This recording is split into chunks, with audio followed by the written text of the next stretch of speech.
You are not your thoughts. Now, some of you have probably experienced this already.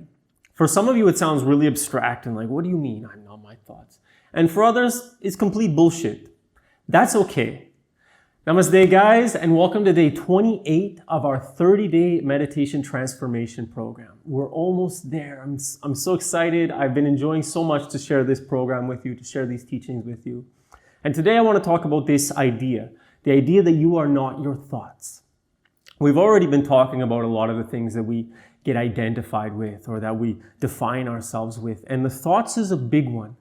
And before I get into this, I want to say, with everything that I've shared, with all of these teachings, if it doesn't sound right, if it doesn't agree with you, don't worry about it. It's not important. Just enjoy the practice of meditation. Go for the benefits. Go for your own experience. Maybe later on, you'll have a certain experience and it'll be like, that's what that teaching meant. And then you can take it in and then you can digest it. But for now, if any of these things seem too far out there, it's not important. Let the practice be the important thing. Let that daily sitting with the breath, 10 minutes, 5 minutes, whatever fits your schedule, let that be the most important thing. The teachings will come when the time is right. So this idea that you are not your thoughts, it can be really liberating for some, like, oh man, there's so much more to me than this chatter going on in my mind. But for others, it can be detrimental. Often, because I teach a lot of Kundalini Yoga, I get this question a lot. Oh, is Kundalini dangerous? Oh, I heard Kundalini is dangerous for this reason and it make you go crazy and all of these things. And in my experience, no. There's a lot of things that are dangerous in life, and the word dangerous is a bit relative. Driving the car is dangerous. Walking in the snow in Canada is dangerous, So everything carries a certain risk. But one of the things that can be dangerous on the spiritual path is this process of awakening. And now, it's not dangerous, but it can be uncomfortable. This exact teaching, you are not your thoughts. For someone who sits in meditation and they witness and they notice all of this noise coming in and the jingle from the commercial when they were 3 years old and the sentence from the movie last week, just these things repeating can be obvious. Okay, I'm not my thoughts. These are echoes of the world around me and I'm hearing them over and sometimes I'm parroting them. I'm not even thinking about what that person said, but I find myself saying the same words. Okay, I'm not my thoughts. But for one who's really attached to their thoughts, to all their ideas, no, I am always right. Everything that goes through my mind is the truth because it comes from my mind. And it's a common experience, of course, because this is the instrument that we have to understand the world. And if the way we understand the world is wrong, what does that mean? So for someone who's very attached to their view of the world, to their beliefs, to their understanding, to try to integrate this, I am not my thoughts, to have this realization that, holy shit, a lot of the ideas in here don't come from me, but they come from the TV, the newspaper, the mom, the teacher I had when I was young. All of these, man, this can cause an awakening that's really like shatters a person. Okay, so then, I don't know what is correct, what is true. This is when it can be dangerous. But it's not just Kundalini, it's everything on the spiritual path. Everything that can wake you up to a higher consciousness is not dangerous, but it can be very uncomfortable. Because all of a sudden, you have to let go of something that has felt so safe and secure. Like, I believe everything in my mind and I'm right. And it might get me in a lot of arguments and it might make me suffer in certain circumstances, but for sure I'm right. But when we can realize and let that go, it can be very uncomfortable, stepping away from that sort of raft, that life raft of security. But it can also be super expansive. Because you know what? Maybe I'm not always right. Maybe there are other ways to see the world. I learned this a lot when I started traveling. And I met different cultures and I've seen different ways that people interact with money, with food, with housing, everything. It's like, wow, man, the way that I grew up in this very sort of cookie cutter houses in Canada is I've seen so many different ways to live the life around the world. And it was like, wow, man, there are so many other ways to interact in this world. So that for me, that was one big expansion of consciousness. But there is a letting go of something. Whenever we expand to another viewpoint, another understanding, there's a letting go of what was containing us before. And this is what can be really uncomfortable. Again, I don't like the word dangerous. Of course, there can be a big shift in personality. So for someone from the outside to see like, oh, I believe, I know Andrew as this, but now he's come back and he's talking about all these things and he sees the world in this way. So from an outside perspective, it can look like, oh, that yoga made Andrew go crazy, or that traveling made Andrew go crazy, or that Kundalini made Andrew go crazy. No, it just changed something. It opened up something. And really what it did was it let go of what I was not before. And this is another thing that I want to affirm in the spiritual path, is that we're never letting go of who we are. The more we do these practices, it's not going to change you into something you're not. In fact, it's just going to let go of what you're not. It lets go of the things that have latched onto us from outside. But we never let go of what we really hold inside. I think that's enough talking. I won't go further into it, because if you've had the experience, you know, from some of the examples that I've given, maybe you can start to see. And I would just encourage you, witness the thoughts and see, where are they coming from? Are they your thoughts? Are they someone else's thoughts? Are they something greater than yourself? Enjoy. Let's get ready to practice.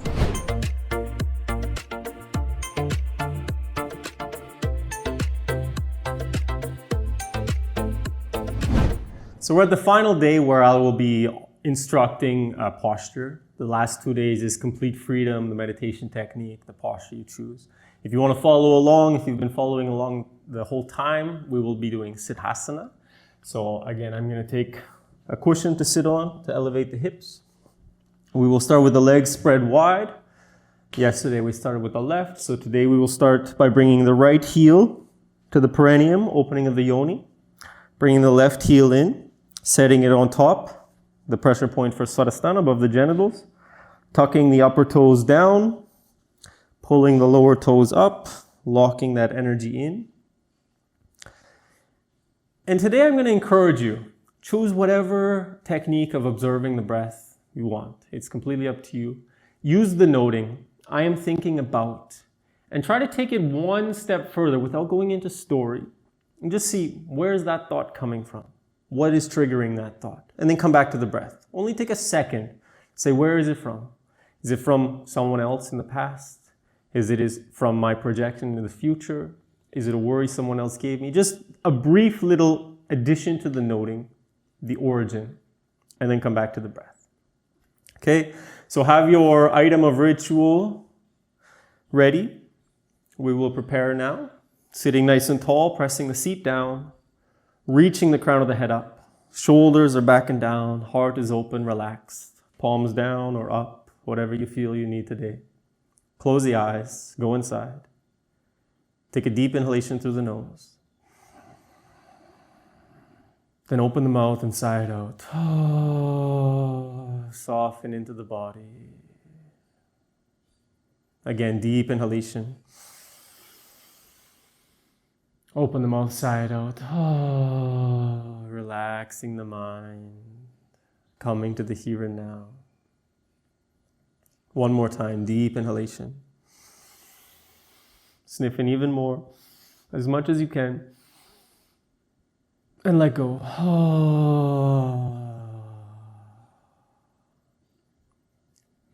Sitting with the eyes closed, attention turned inside.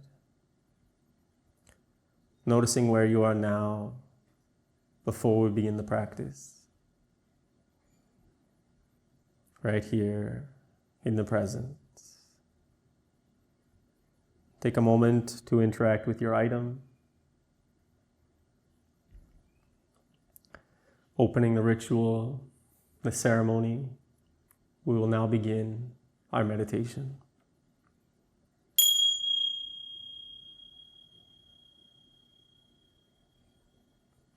Sitting with the eyes closed, attention turned inside. Bring all of your awareness to the flow of respiration, in and out through the nose.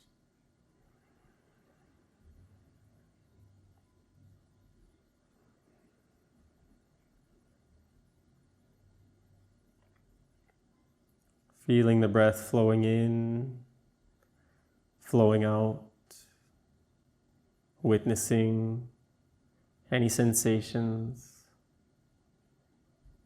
being aware if the mind starts to wander, and noting to yourself, I am thinking about, from, I'm coming back to the breath.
Sitting with the eyes closed, attention turned inside. Noticing where you are now after the practice. In your body, your energy, emotions, and mind.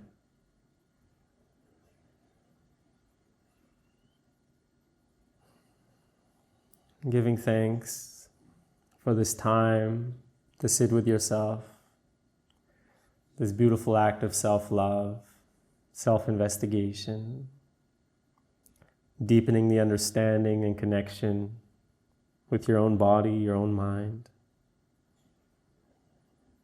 Thank you for these precious moments. Thank you. Take a deep inhalation into the heart. And as you exhale, gently coming back. So once again, I can thank you so much for joining me. I hope you enjoyed the practice again today. Let me know in the comment section how it was for you. Hit the like button if you enjoyed because it helps us out. And I look forward to seeing you again tomorrow. Namaste.